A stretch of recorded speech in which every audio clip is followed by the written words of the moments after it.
এই হচ্ছে লাউয়াছড়া জাতীয় উদ্যান। এই হচ্ছে ঢাকা টু সিলেটগামী ট্রেন যেখান দিয়ে যায়, এটা হচ্ছে লাউয়াছড়া জাতীয় উদ্যান। হ্যাঁ, সামনেই রেখে আসলাম। আমার আছে জল সিনেমার যেখানে শুটিং হয়েছিল সেখানে। আমার ভীষণ ভালো লাগছে সব মিলিয়ে। বানর কে কে ভয় পান? আমি কিন্তু ভীষণ ভয় পাই। মানে ওরা তো একদম ছোঁ মেরে হাত থেকে নিয়ে যায়। তারপর কি করার, বনে ঢুকতে হলে বানরকে তো ফেস করতেই হবে। অবশেষে রেল লাইনের দিকে যাচ্ছিলাম। পাথরের শব্দগুলা এত জোশ ছিল, মানে কিছু বলার নেই। আমার খুব খুব খুব খুব ভাল লাগছিল। আর মনে হচ্ছিল যে এখানেই থেকে যাই। আসলে রেল লাইনে সারাক্ষণ বসে থাকতে পারলে ভালো হতো।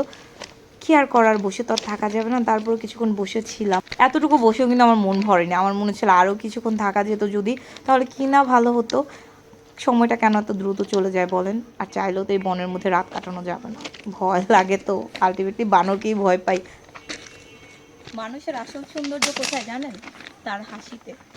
অতএব মন খুলে হাসুন, দেখবেন জীবন অনেক অনেক অনেক সুন্দর।